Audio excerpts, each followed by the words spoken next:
So chapter 19, Lizzie flipped over the strip of fabric and wrote the alphabet on the blank side as the words tumbled out of her mouth. Okay, what if it's like an anagram and there are letters that don't change? Then all you would need is one keyword and a really simple code, and the rats could still keep it in their heads. And you think it's Gregor? Asked Rip Red. It's the word I saw, said Lizzie. It would be a good choice. You could remember it by Gregor or Gorger, said Heronian. It is even easier, said Reflex. The words only require 4 letters. G-O-R-E. Gore. One needs only to remember the word gore. Yes, said Lizzie. Yes. So the G, O, R, and E stay the same. She wrote those letters above themselves on the alphabet. So she's kind of doing, like, that's the alphabet, and then she's like, these letters can stay the same, and everything else, will shift. And now we use a cipher so simple that no one could forget it, said Daedalus. Single shift, be the simplest. Single shift, said Min. Lizzie nodded and began to fill in the letters. A is represented by B, B is C, C is D, D would be F because the E remains unchanged, Heronian said, although Lizzie was way ahead of her. Her aqua marker speedily filled in the remaining letters. So if you can kind of see, they're just shifting everything, but when it's like the E stays the same, they just bump it one more time. So that's basically what they think the code is. Like, that's how the rats are writing it. Try it, go on, try it, said Rip Red, thrusting an unbroken strip of code before Lizzie. Lizzie's hands were trembling as she lifted the strip and began to read. Diggers arrive at camp near Regalia. Tunnel underway. For a moment, they all just sat there, stunned at their success. That's old. We need the latest transmissions. Rip Red ran to the door. Fresh code! Fresh code! He called. He bounded back to Lizzie, scooped her up with his nose, and tossed her in the air. He spun halfway around and caught her as she landed on his back. A letter can be itself. Lizzie was laughing as she flung her arms around Rip Red's neck. A letter can be itself. A letter can be itself. And suddenly the whole code team burst into some kind of brainiac celebration. Reflex began to shoot lines of silk around the room like they were streamers. Daedalus was scooping up heaps of code with his wings and flinging them in the air. Heronian leaped back and forth over Rip Red and Lizzie. And even old Min had geared up into some creaky old cockroach dance. Boots was in heaven. Yeah, it's kind of weird, but they're just like so excited. They broke the code, and it's hard for us to understand because we're not into that or into the war. Although Grace is having a good time. Boots was in heaven, running here and there, spinning in the streamers of silk and boogieing on Temp's back. A letter can be itself, she crowed. Yes, a letter can be itself, you clueless little thing, said Rip Red. But he was happy, joyful even. Hazard wrapped his arms tightly around Luxa. So everything will be all right, now that we've broken the code? It will be better at least, Hazard, Luxa said, hugging him back. But when she looked at Gregor, he could tell she was thinking of the rest of the prophecy, of his death. Everything's going to be just fine, Hazard, said Gregor. The last thing he wanted to do was crush this moment of victory with his own troubles. Good job, Liz, he said, high-fiving his sister. It was all of us, said Lizzie, and Hazard too. He's the one who made me think about the anagrams. Can I go tell the Nibblers the code is broken? I am sure it will lighten their hearts, Hazard said. No, Rip Red said, suddenly serious. No one outside of this code room must know that we broke the code. I will personally inform Sullivan. The rest of you are sworn to secrecy. All of the code team nodded in agreement, so Gregor nodded too, although he thought Hazard was right and that the news might give everybody a big psychological boost.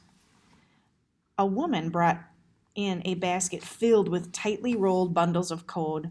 The code team gathered around it, eager to decipher the latest messages. Despite the general excitement, Gregor began to think about that nap again. But Ripred had other work for him. He enlisted Gregor, Luxa, Hazard, Boots, and Temp to decode the piles of accumulated messages just in case had been anything of value in them. So all the old ones from before, they're still going to decode them all. Luxa suggested they work back in the bedroom so Gregor was able to lie down again anyway. They had to do 2 passes on each strip of code, one to write it as the alphabet, the second to decrypt it with the code of claw. Most of the messages were old news, updates on the battle to free the Nibblers, the alliance with the Diggers, the Bane's location. But some yielded important information in terms of which species had sided or not sided with the Bane. The cockroaches had not. The spiders were trying to remain neutral, so Reflex's presence here must be a secret, and it was too dangerous to approach the ants. Gregor found it difficult to believe the ants would join either the humans or the rats. They had made it very clear they wanted both species dead. Probably nothing pleased them more than a big old war between the two. Try as he might, Gregor could not keep his eyes open. At one point, Luxa whispered, "Sleep, we will manage this." So Gregor just let himself drift off. When he awoke, everything was quiet. Luxa, Hazard, and Boots were asleep on the bed across from him. Temp snored gently on the floor. Ripred must have sent everyone to bed. Gregor tried to go back to sleep, but his back and hip hurt. He was hungry again, too. He made his way to his feet in stages and went into the code room. Lizzie and Ripred were asleep on the floor, as they'd been the night before. Ripred opened one bleary eye, took him in, and then let the lid slowly slide shut. Gregor went over to the food cart and rooted around for a snack. He found a tureen filled halfway with lukewarm beef stew and finished it off. His stomach felt better anyway. Gregor wished Howard would come by with some more medicine, but when he thought of the wounded and his shoes sticking to the bloody floor of the high hall, he knew Howard hadn't had a second to do it. He could send a message to the hospital, but again, they were so busy just keeping people alive, he felt like a wimp bugging them. He wondered about his mom up at the fount. Was she getting the care she needed? Or was the hospital there as overwhelmed as the one in Regalia? And what about his dad and grandma? Boy, he hoped his dad wasn't having any ideas about coming down here to rescue them all. Maybe his relapse was bad enough to keep him in bed. It was an awful thing to wish on his dad, but it was better than having him drop straight down into the jaws of the rats. He poured a mug of cold tea and gave up on the idea of returning to bed. He wasn't really tired now anyway. Might as well make himself useful. The area on the stone grid was covered with the latest messages, all neatly transcribed in Lizzie's aqua marker. But there were still bunches of the old code spilling over baskets. Gregor grabbed a handful of strips and settled himself down to work. It was mostly the same old stuff about troop movements that had occurred weeks ago. And then out of nowhere came this message, which you can't read it really, but I'll tell you what it says. He wrote it as the alphabet and then applied the code of claw using Lizzie's system. The words stabbed his heart. Twitch tip. Memories of the rat swam before his eyes. Her nose buried in the moss of the arena because the smell of humans made her ill. The desperate look on her face as she spun around in the whirlpool. Her claws digging into his life jacket as she choked out, "Don't let go." And he hadn't let go. He had risked his life to save an outcast rat when no one else would bother to try. And then they were friends, despite the rat-human thing. Twitch-Tip was the first one who knew he was a rager. She had given Boots food. She had dragged herself through the rat's maze to help Gregor find the Bane, then forced him and Eris to leave her to die. But she hadn't died. Not right away. The rats had kept her alive in a pit. and probably tortured and starved her while they tried to extract information out of her about Gregor. And finally, only recently, she'd left the world or died, as alone as ever. The tears splashing down on the words surprised him because he hadn't cried in such a long time. Not for his mom or Eris or the mice or Thalia or Luxa or even for himself when he knew about the prophecy. It was just that it had all been so awful. Twitch-Tip's life. Banished to the Deadland because of her remarkable sense of smell. Living alone in that harsh world before she finally, desperately had teamed up with Ripred. Bleeding to death in the maze, but not fast enough, not soon enough to escape falling into the hands of the rats, who hated her for being a scent seer and then hated her even more for helping Gregor. All right now. Ripred was looking over his shoulder at the message. It's not all right. Gregor's voice was harsh but low, because he didn't want to wake everyone to see him like this. I should have gone back for her. We thought she was dead, said Ripred. But we didn't know, and they had her all this time, and we never even found out for sure, said Gregor. He thought of his dad wasting away for years in that rat pit. Had she died in the same one they'd found his father in? Even if we'd known, there's almost no chance we could have gotten her out, said Ripred. It isn't likely they... Just shut up, Ripred. I mean, what do you care? You never even liked her. You treated her like trash. You only made that deal with her to help yourself so I could kill the Bane for you. Don't act now like she mattered to you, said Gregor. He hadn't kept his voice down. Practically everyone was awake now, frightened by his outburst. Afraid the rats had broken into the palace. Just shut up! Gregor stormed into the rat room and yanked the curtain closed behind him. He sank down on the bed and wept. He knew it wasn't just about Twitch-Tip. It was about all the dreadful things that had happened and the ones that awaited him in the coming hours. A hand, Lizzie's, he thought, tentatively edged around the curtain. Leave me alone! The weeping sent new shock waves of pain through his ribs, but it was a long time before he'd cried himself out. Then he just lay on the bed watching the soft flicker of light from an oil lamp on the wall. It was quiet outside again. Everyone must have gone back to sleep. Footsteps entered the code room. Where is Gregor? Said Howard in an exhausted voice. In there, Luxa replied. She had not gone back to bed then. She was waiting for him. We had word of Twitch-Tip's death. They had her imprisoned in a pit until recently. He is greatly upset. There was a moment of silence while Howard absorbed the news. So should we all be. Only Gregor's grief should not be mixed with shame as should ours, said Howard. He had not attempted to save Twitch-Tip from the whirlpool at first, but had taken excellent care of her afterward. She did us all a great service, and what poor treatment we gave her in return.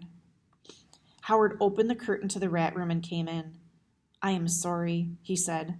Gregor didn't reply. Come, sit up. You must have need of this. Howard helped him to a sitting position, administered a dose of painkiller, and gave him the rest of the bottle for later. He painted a new coat of medicine on Gregor's hip and calf stitches and applied fresh bandages. Finally, he examined his back. Quite a bruise, but the bones are holding in place, he said as he rewrapped the ribs again. Then he sat on the bed, elbows on his knees, digging the palms of his hands into his forehead, trying to find the right words. Gregor, of all those Twitch-Tip knew in her life, I am sure she would wish you the least amount of grief, said Howard. You helped her too, after the whirlpool in the maze, said Gregor. Because you were right, said Howard. You were the only one of us who looked past her fur and teeth and claws and saw who she really was. If we are ever to have peace, that will be the first step. The alternative is this. Howard waved a hand vaguely, somehow suggesting their current situation. Slaughtering one another? Walling ourselves in with our dead? So pointless, all of it. He gingerly touched his eyes, bloodshot and swollen from fatigue. You must rest your back if it is to heal. You need some rest too, Howard, said Gregor. No, if you could see the hospital.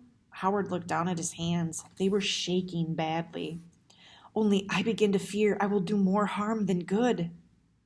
Just for a few hours. Lie down. I promise I'll wake you, said Gregor. Howard looked at him as if he couldn't quite process the words. A few hours? You are going to hurt somebody. Lie down. He stood up and pushed Howard back on the bed. 2 hours, no more, said Howard. In the time it took Gregor to pull the blanket up, Howard was asleep. Gregor came out into the code room. Everyone was up again, back at work. Boots came over and put her arms up. He couldn't lift her with his back and all, so he sat down and pulled her onto his lap. Ow, said Boots. She pressed her hand to her nose. Ow. This was the sign she had used for Twitch-Tip to indicate the rat's hurt nose when she was still too little to say her name. She died. Yeah, said Gregor, thinking it had been better before Boots had understood about dying. You put her here, Boots said, patting his chest over his heart. Well, not exactly. She got the wrong side, but he knew she meant his heart. I'll put her there, Gregor confirmed. He caught Luxa's sad gaze. She had had her own connection with Twitch-Tip. They had protected each other in the maze for as long as they could. Gregor set Boots back on his feet and went over to help Luxa with the strips of code. I truly believed her dead, Gregor, she whispered. I know, said Gregor. I guess I must have too, but I didn't deal with it. I had, like, this fantasy that she'd escaped. She was safe back in the Deadland or something. She is safe now, Luxa said wanly. That's how it works down here, Gregor said. Nothing was really safe until it was dead. He looked at Ripred, thought about the rat's family, and wished he hadn't yelled at him. If anyone knew about being tortured in a pit, it was Ripred, who had been left by the Bane to die in the Firelands, his teeth overgrowing until they'd locked in a grotesque fashion. Ripred had treated Twitch-Tip like he treated almost everybody else. Not great. But Ripred hadn't killed her, and if she had lived, Gregor felt sure he would have made good on his promise to let her join his band of rats. Not that it mattered now. A basket of new code rolls came in, and Ripred put everybody, even those who had been translating the old stuff, on them. They had been working only a few minutes when Min began to click in distress. Bad news, here be, bad news. The cockroach was too agitated to read the message outright, so Luxa hurried to help her. She could translate the chicken scratch into letters and then break the code on sight now. When diggers reach arena, launch attack, she read. What? Where? Said Ripred, jumping to her side. Luxa held up the strip of fabric so they could both see it. By the river, he read aloud. By the river, Luxa repeated. No one can attack by the river. They would be torn to shreds in the rapids. Not anymore. Have you seen it lately, since the earthquake? Said Gregor. No, said Luxa. She had been too ill to notice anything on their flight back from the Firelands. It's very low. They would have to swim down several hundred yards from the North Beach, but they could do it, said Ripred. You have been in the war room. What defense have we in place at the docks? Asked Luxa. Nothing, said Gregor. Nothing at all.